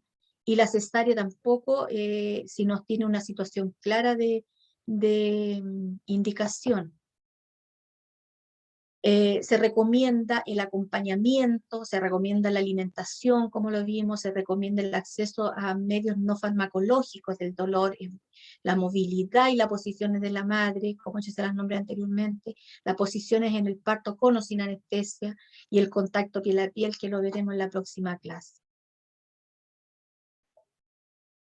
¿Cuál es la realidad? Hicieron una investigación, un análisis en el periodo 2014-2017 y se encontraron que esta era nuestra realidad en los hospitales públicos y en las partes privadas. Habían rasurados, todavía se hacía enema, el monitoreo fetal llegaba a casi un 80%, la oxitocina, la anestesia peridural, el RAM, un porcentaje 40%, el Cristeller, la episiotomía, la cesárea sin causas definidas. Por lo tanto, hay harto trabajo que hacer, como se puede ver. todavía aquí hay una prevalencia de la intervención obstétrica según el año 70, entre el 70 y el 2008, entre el 2009 y el 2013, el 2014 y el 2017 hicieron una comparación para ver qué hemos mejorado. El rasurado en el año 70 era, como todas las barras azules indican, aquí el rasurado, a toda paciente se rasurada, no podía ser que entraran sin rasurar. Se ha ido mejorando. El enema también. El monitoreo es donde aquí sí que estamos al debe, porque seguimos y cada vez peor amarramos a la mujer al monitor y a la cama en forma permanente. La oxitocina también sigue ahí. La anestesia también. Aquí donde tenemos que mejorar y ofrecer otras alternativas, que la mujer tenga la libertad. El RAM lo seguimos haciendo en forma rutinaria. El Cristele todavía no logramos, se ha bajado un poco, pero está presente. La episiotomía también aquí es significativo, o sea, se hacía casi el 50% en el año 70, incluso en algunos lugares más. Ha disminuido, pero todavía sigue haciendo una episiotomía. Y las cesáreas se mantienen como igual. Y esto no tiene nada que ver con el tema propiamente tal, pero indirectamente sí, para que, yo no sé si a ustedes les dieron a conocer que ya no estamos trabajando, no se tiene que trabajar con las curvas de Friedman, sino que hay que buscar las curvas de Yang, que hicieron una revisión sistemática del patrón de dilatación de cuello uterino que presentaban un buen número de mujeres, era un total de 1000 y tantas mujeres que se estudiaron. En la otra tabla la tengo exacto, y se fijó que fijó los 5 centímetros en la fase latente, de la fase latente a la fase activa.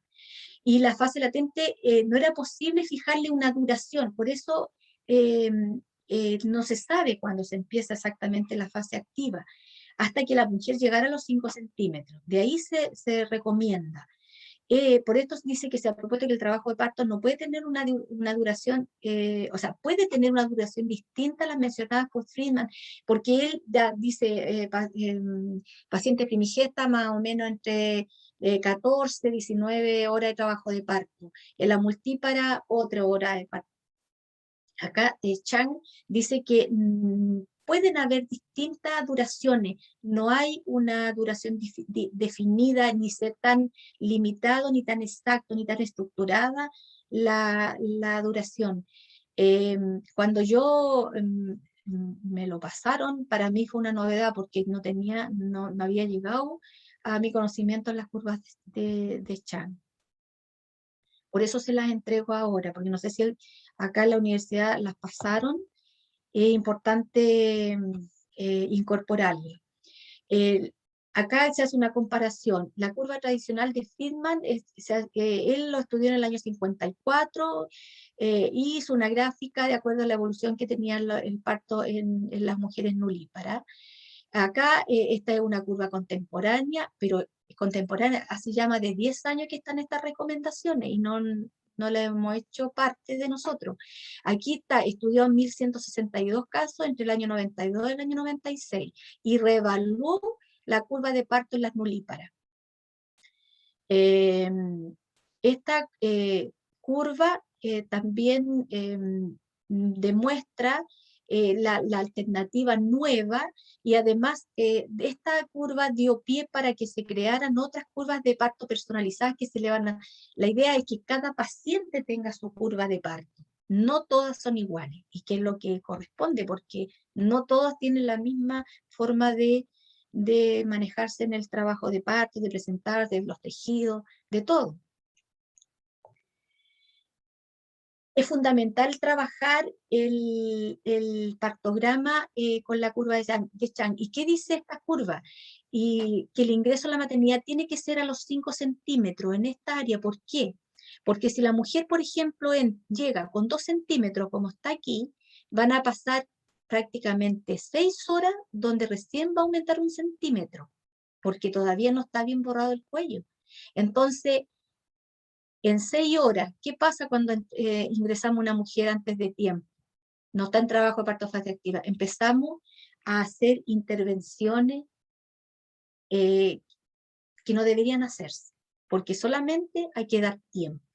Imagínense que esta mujer que llegó con 2 centímetros, recién a las 14 horas va a estar con 4, o sea, va a estar con 5 centímetros. Y recién a las 14 horas va a estar iniciando la fase activa. Y resulta que no vamos a esperar tantas horas sin haber hecho nada, le vamos a colocar oxitocina, le vamos a romper membrana, y lo más probable es que la señora, como no avanza, tenemos dilatación estacionaria, tenemos poca progresión y estamos en un problema.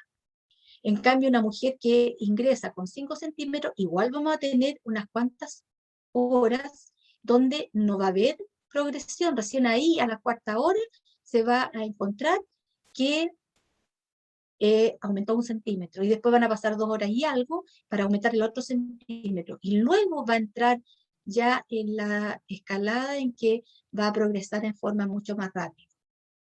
Entonces, esta es la información que entrega estas curvas de Chang, donde dice que no debe, o sea, debe iniciarse el trabajo de parto considerando a la mujer con 5 centímetros y no ingresarla antes a las salas de preparto parto.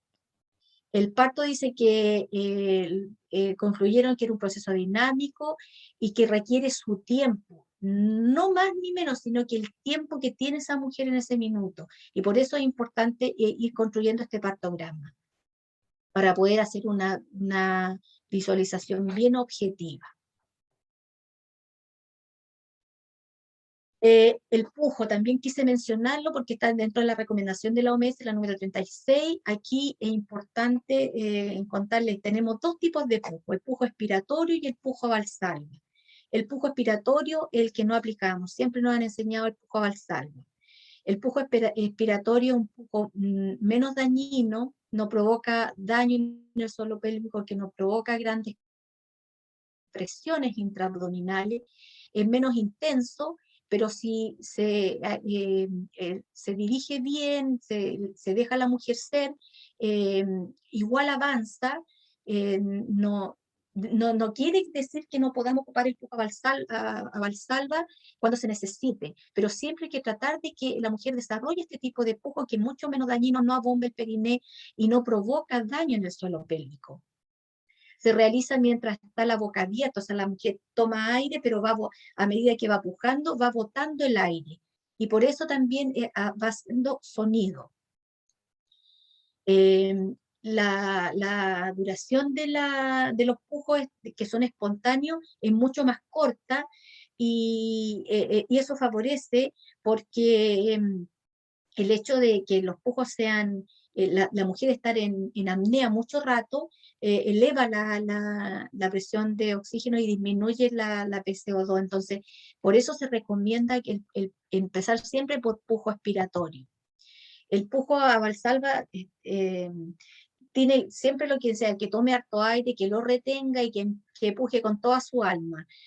Provoca una gran presión intraabdominal, se produce una gran contractura de los músculos, hay un abombamiento terrible del piso pélvico, y eso provoca daño. Por lo tanto, hay que usarlo cuando sea estrictamente necesario, pero no usarlo como primera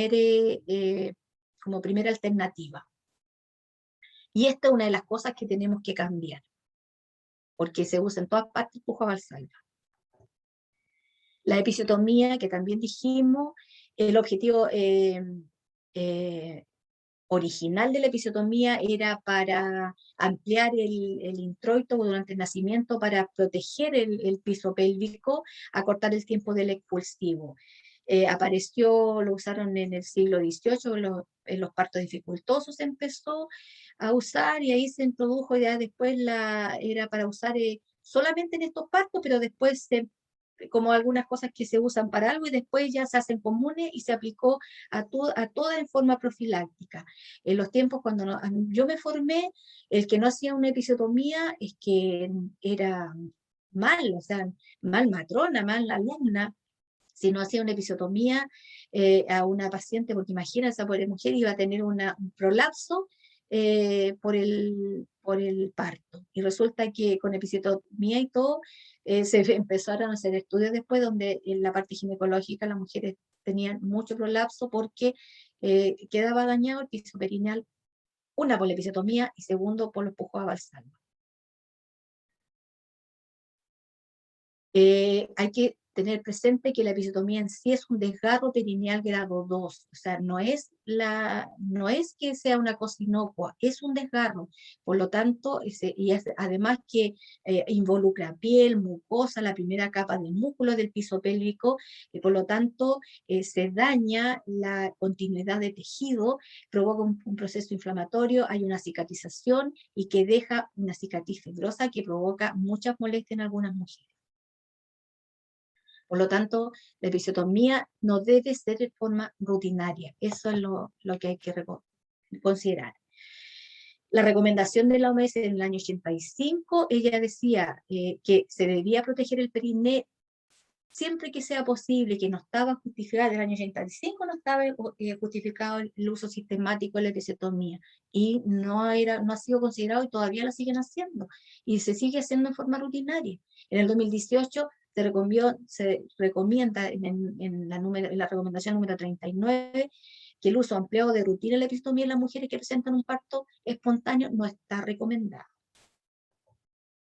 El RAM también no es de rutina. La amniotomía hay que esperar que se produzca la amniotomía cuando se forma espontánea sola, cuando forma fisiológica. No acorta el trabajo de parto en forma significativa, y lo que logra sí es aumentar la compresión de la cabeza del bebé y reduce la oxigenación y el pH en el bebé. Relatos de mujeres que parieron con libertad de movimiento, que tuvieron una experiencia positiva, sobre todo el moverse, y por eso puse esta diapo, decía una que le encantó pararse, caminar, entrar en la tina, elegir cómo estar y estar en intimidad. Es muy importante en la intimidad. Es una de las cosas que si se aplican en encuestas, las mujeres dicen que lo que más le afecta es cuando hay mucha gente. Hay otra que dice que es muy importante poder moverse, poder tener el cuerpo como quiera durante el trabajo de parto, manejó el dolor en forma mucho más fluida. O sea, siempre se ve que los relatos es... y en la experiencia de trabajo que yo también he tenido en forma personal con pacientes, es una mujer mucho más contenta, más dueña de la situación, y termina feliz. O sea, se nota el cambio de ser dueña de su parto, de lograr, de controlar ella el dolor según la posición que tome. No tenemos que trabajar para no estar en esto, no tener una posición, una mujer en litotomía, donde las piernas se las colocaron en unos cabestrillos y donde la persona tiene el dominio, una mujer totalmente sometida. Esto es lo que tenemos que propender, una mujer que esté apoyada por su pareja y donde esté en una posición que favorezca a todo y nosotros estamos al servicio de ella. Y tengamos un final y donde esté con su bebé y haya esa conexión entre la mamá y su bebé y la pareja que la esté acompañando también. Eso es la clase de hoy, era larga, pero creo que no podía saltarme las cosas últimas que agregué. Eso, muchas gracias.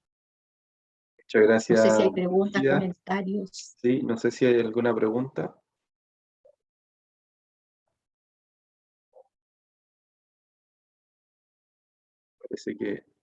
Parece que no hay pregunta. El otro día, hace como 2 días atrás, estaba en una clase con unos alumnos de medicina y, y un alumno me decía, bueno, profe, pero no, yo no entiendo para qué, porque estábamos vistiendo el campo, poniendo los paños para atender el parto, entonces decía, no entiendo para qué uno hace esto si finalmente el parto no sé si es tan estéril, o sea, no, la vagina de partida no es estéril, entonces no entiendo. Ahora, ¿por qué estamos viendo esta posición de la madre? Siempre tienen que parir en esta posición porque ellos, primera vez que estaban partiendo un módulo de obstetricia, entonces desconocían un poco el tema, entonces me decía, siempre tienen que parir así porque yo encuentro que es incómodo. Y en realidad yo ahí también me hacía un poco la yo me hacía la interrogante, bueno, ¿será bueno enseñar a asistir los partos de esta manera? ¿Qué podemos hacer como para cambiar un poco la formación, no solo de las matronas, sino que también de los médicos? Eh, y ahí me auto interrogaba yo, bueno, ¿qué podemos hacer para cambiar un poco la forma? Porque claro, probablemente yo puedo decir como profesor, no saco nada con solamente enseñarles a atender parto vertical si finalmente van a llegar a un hospital y van a ver la mayoría de los partos con la paciente en litotomía, quizás vistiendo un campo estéril. Entonces ahí yo me hacía las preguntas, bueno, ¿qué será lo mejor? ¿Cómo enfocar el tema de la asistencia del parto? Así que, bueno, todo este tipo de temas que hoy día conversamos sirven para hacernos esas interrogantes de qué podemos hacer para cambiar finalmente el acompañamiento que nosotros hacemos en el parto. Yo creo que es fundamental cambiar desde la universidad la formación y sobre todo ustedes que tienen la posibilidad de también trabajar a nivel de la escuela de medicina, porque esa es la parte que cuesta más cambiar, son los más difíciles de modificar en su rutina. Creo que se deben manejar todas las alternativas de manejo de las posiciones, porque si empezamos a hacer trabajo así, con los alumnos, empezamos a ver cómo trabajamos las posiciones y si realizamos trabajo también a nivel de los centros donde se desarrolla con las colegas, vamos a lograr cambiar.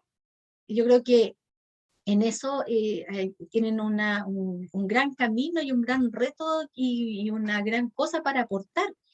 Lo otro, el parto propiamente tal no es una técnica, no tiene que ser una técnica estéril, tiene que ser una técnica limpia. Si hay que hacer algún tipo de sutura después que uno revise después del expulsivo y se necesita alguna sutura, eso necesita una técnica estéril. Pero el parto propiamente tal es una técnica limpia. Por eso puede tomar la posición que quiera la mujer, estar en cuclilla, uno tirarle un paño en el suelo si quiere y estar ahí recibiendo al bebé.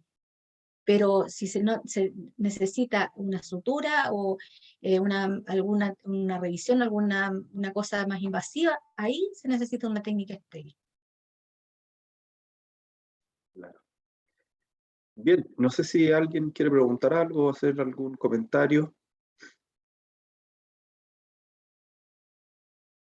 Parece que Yo, la Rocío. sí, es que hablando de eso, del tema de la técnica estéril, a mí por lo menos como estudiante me daría miedo que me sancionaran por no armar un campo estéril o por dejar que la paciente haga algo fuera de lo establecido. Entonces, no sé, no sé cómo podría yo ayudar en ese sentido.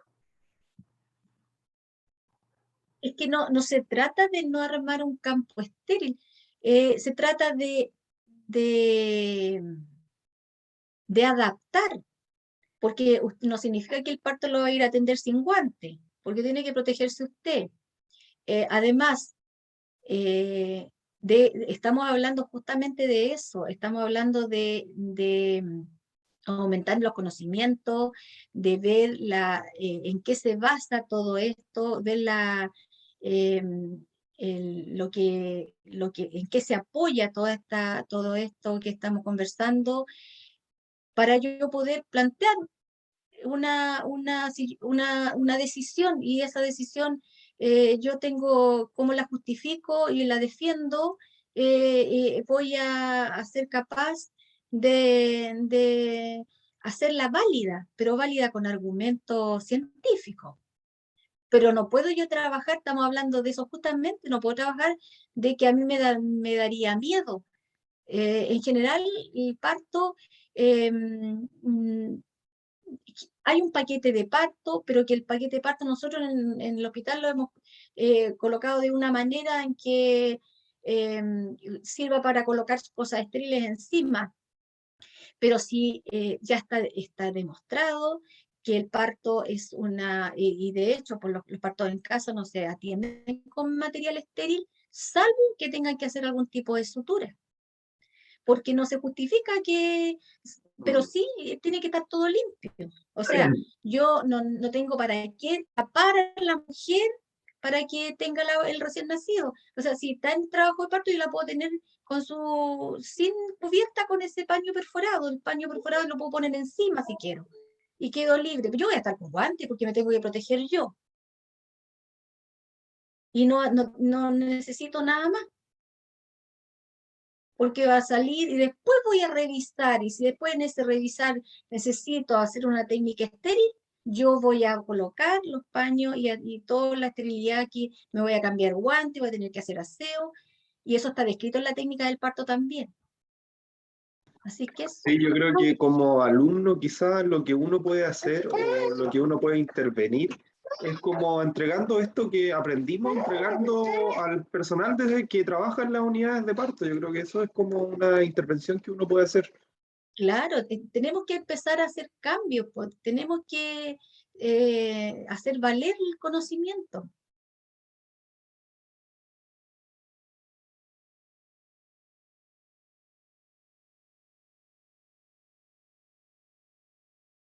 ¿Le queda claro, Rocío? Sí, claro. Finalmente, si uno sabe justificar las cosas, hace lo mejor. Claro, cuando uno aplica con conocimiento y justifica en base a evidencia científica, no tiene que tener la seguridad, y por eso necesitamos matronas y matrones bien empoderados en su rol, pero empoderados con conocimiento. Necesitamos personas que estén estudiando permanentemente, que estén capacitándose permanentemente. Uno no se puede quedar con lo que le entregaron en la clase, sino que siempre buscar más. ¿Por qué? ¿Por qué dijo esto? Porque en la clase se entrega una parte. Entonces, si uno va buscando más evidencia, yo voy a enriquecer mi conocimiento, y voy a tener cómo pararme y decirle, si yo estoy viendo que alguien está haciendo algo que no corresponde, quiero decir, ¿sabe? Está demostrado por esta evidencia desde tantos años que esto que está haciendo no corresponde. Y uno con toda la seguridad y con el respeto, porque uno tiene que estar tratándose con respeto, no hablando ni delante de la paciente, sino que conversarlo después en forma privada, para que sea constructivo. Eso. ¿Alguna pregunta, algo más?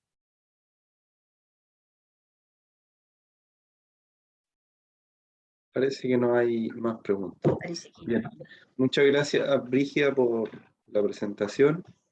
Los De estudiantes nada, pueden pues, ir a con todo el descansar, cariño. finalmente han tenido un día largo, me imagino. Y ha sido largo, Y nos pero estamos viendo la próxima semana. ya Chao. nos estamos viendo. Que estés bien. Chao, igual. Chao, muchas gracias.